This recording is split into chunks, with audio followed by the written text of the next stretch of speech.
Have you ever had a teacher tell you to pull out a pen and paper and start writing? About what, you ask? Anything. This process is known as creative writing, and often when teachers ask their students to do any kind of creative writing, they're met with moans and groans because people don't always enjoy it.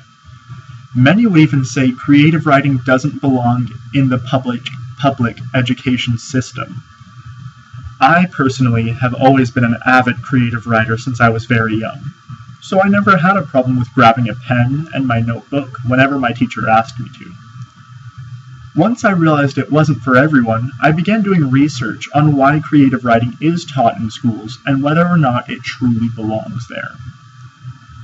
My research yielded some amazing results, at least in my opinion, and some of them I'm actually very proud of.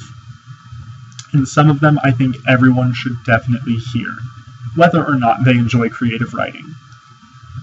As it turns out, creative writing can be an extremely beneficial thing to teach in any and all levels of education. I'll explain to you how and in what ways it benefits students and teachers and possibly even whole communities in a very serious matter. But before that, we'll need to define what exactly creative writing is and why it matters.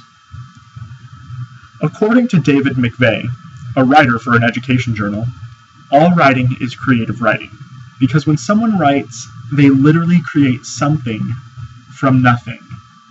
For the purpose of this speech, creative writing mostly refers to writing done involving the use of the imagination. It doesn't have to be about anything specific, but instead can range from medieval Europe to a faraway galaxy to your own backyard. David McKnight gives the idea that many students are afraid of writing and creative writing because they are expressions of themselves and they feel they may be judged based on these expressions. But how is creative writing even relevant to being a lawyer, or a mathematician, or a doctor? I get questions like this sometimes, and it all comes back to one thing. Creative writing owns the basic skills of reading and writing, things which are important for just about any career, but it exercises one more thing many people disregard: imagination. Where would we be without the imagination of one Sir Isaac Newton, or maybe Albert Einstein? The point is that the imagination gives birth to so many new ideas that often become the basis for huge scientific or social advances. Any career needs two basic abilities: writing and reading.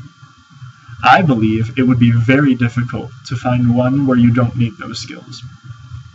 But imagination, while it may not be necessary, can be extremely beneficial. Creative writing can reveal a lot about the psychology of the writer as well. Sung Hui Cho, one of the shooters in the Virginia Tech massacre, wrote creatively, but according to Cho's playwriting teacher after the massacre, there was violence in Cho's writing.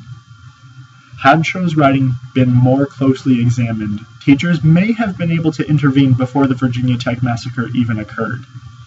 For this reason, creative writing should be taught at all levels of education and examined by teachers to help make sure children are developing healthily mentally. Many people say creative writing is impossible to teach, but in the end, it really just depends on the teacher. Within the book, Educating the Imagination, Essays and Ideas for Teachers and Writers, there is an entire section dedicated to creative writing teachers and how they benefit students. Pat Schneider, author of Writing Alone and with Others, stated very simply, "Young writers and those new to the craft can benefit greatly from finding a good teacher." Anis Shivani of the Huffington Post detailed how students of creative writing learn from each other by participating in workshops in which writers critique each other's works, which effectively makes every writer a teacher as well. Creative writing is often discredited as useless to public schools, as well as a waste of everyone's time and money. Students often begrudge the activity unless they enjoy writing. But it turns out that this activity can be taught, and not only that, but it turns out that it develops an extremely useful skill set. Whether schools only use it as a means for monitoring the psychological health of students, or to teach students how to read and write with greater skill, creative writing has many applications. It can be used to develop teaching skills within students as well. But the most important thing is that it enhances the imagination. Whether you plan on studying to become a doctor, lawyer, scientist, mathematician, philosopher, or just about anything else, creative writing helps build a skill set that anyone can benefit from. Thank you for your time.